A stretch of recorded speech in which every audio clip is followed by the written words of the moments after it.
Hello दोस्तों, कैसे हैं आप लोग। आज मैं आप लोगों के लिए एक मोटिवेशनल स्टोरी लेकर आई हूँ। इस कहानी का नाम है संघर्ष ही जीवन है। आई होप आप लोग को ये स्टोरी पसंद आए तो वीडियो को लाइक और चैनल को सब्सक्राइब करके बेल आइकन ज़रूर दबा दें ताकि हमारी नोटिफिकेशन आपको मिलती रहे और वीडियो को एंड तक ज़रूर देखें। तो चलिए हम इस कहानी को शुरू करते हैं। जो मुस्कुरा रहा है उसे दर्द ने पाला होगा, जो चल रहा है उसके पाँव में छाला होगा। बिना संघर्ष के इंसान चमक नहीं सकता, जो जलेगा उसी दिए में उजाला होगा। संघर्ष क्यों बचे संघर्ष से, संघर्ष ही तो जीवन की आत्मा है। जितना कठिन संघर्ष होगा उतनी ही शानदार जीत होगी। एक बार एक किसान भगवान से बहुत ही नाराज हो गया। किसान बहुत मेहनती था। बहुत मेहनत से वह खेतों में अनाज उगाता, उसकी देखभाल करता, पर अक्सर उसकी फसल खराब हो जाती।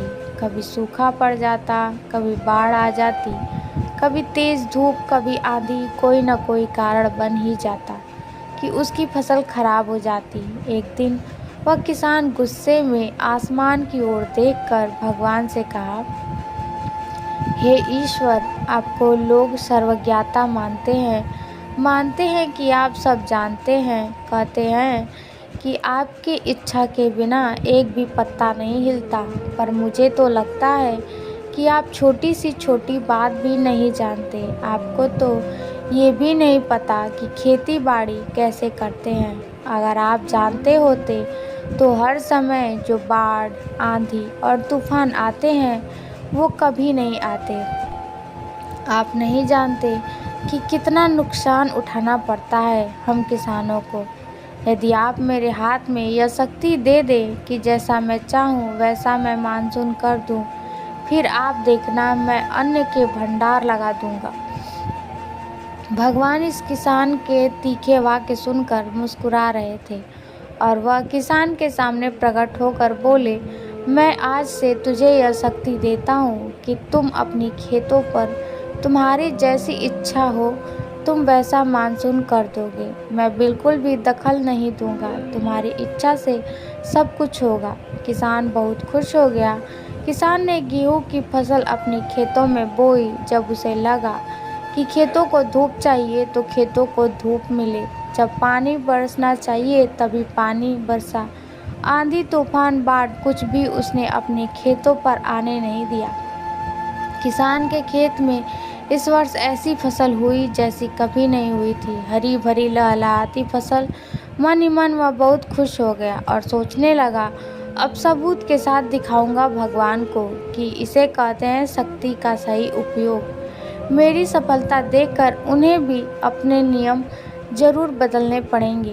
कुछ दिन गुजरे, फसल कटने को तैयार हो गई। किसान बहुत उत्सुकता के साथ फसल को काटने लगा, पर जैसे ही उसकी नज़र गेहूं की बालियों पर गया तो उसने अपना सिर पीट लिया और वह रोने चिल्लाने लगा। गेहूं की एक भी बाली के अंदर गेहूं का दाना नहीं था। सारी बालियां अंदर से खाली थी। किसान बहुत दुखी हो गया। उसने भगवान को रोते हुए फिर पुकारा, हे प्रभु, तुमने ये मेरे साथ क्या किया? क्या तुमने मुझे कोई सज़ा दी? भगवान बोले, पुत्र, ये तो होना ही था। तुमने पौधों को संघर्ष करने का मौका ही कहाँ दिया। ना तो तुमने उन्हें आंधियों से जूझने दिया, ना तेज बारिश से सहने दिया और ना ही धूप में तपने दिया। एक भी चुनौती का सामना तुमने उन्हें नहीं करने दिया। इसलिए सारे पौधे अंदर से खोखले रह गए। जब आंधी, तूफान, तेज बारिश और धूप पड़ती है तभी ये पौधा अपने अस्तित्व को बचाने के लिए संघर्ष करते हैं और इसी संघर्ष से एक बल पैदा होता है जिसमें शक्ति होती है, ऊर्जा होती है और यही ऊर्जा फूर्ति तेरे गेहूं के दानों की तरह जो नहीं फूटी। तूने उन्हें कठिन परिस्थितियों से गुजरने ही नहीं दिया। जहाँ उनके अस्तित्व का जन्म होता, सारे बालियाँ इसलिए खाली है। इसमें एक भी गेहूं का दाना इसीलिए नहीं है क्योंकि तुमने अपने पौधों को संघर्ष कराया ही नहीं। याद रखिए, स्वर्ण में स्वर्णीय आभात तभी आती है जब वह आग में तपने, गलने और हथौड़े से पीटने जैसे संघर्षों से गुजरता है।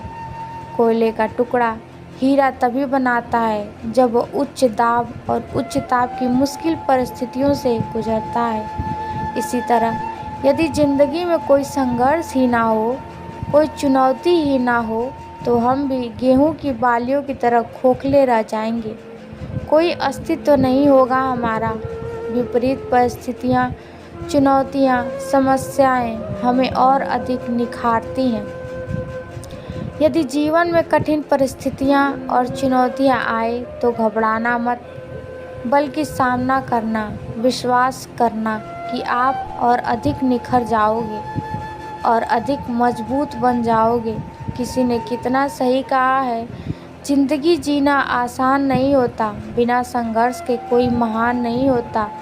जब तक ना पड़े हथौड़े की चोट, तब तक पत्थर भी भगवान नहीं होता। आई होप आप लोग को ये स्टोरी पसंद आई हो, तो वीडियो को लाइक और चैनल को सब्सक्राइब ज़रूर करें और बेल आइकन को ज़रूर दबा दें, ताकि हमारी नोटिफिकेशन आपको मिलती रहे। और कमेंट में हमें अपनी राय ज़रूर दें, ताकि हमें ऐसी वीडियो बनाने की मोटिवेशन बनती रहे। Thank you, bye.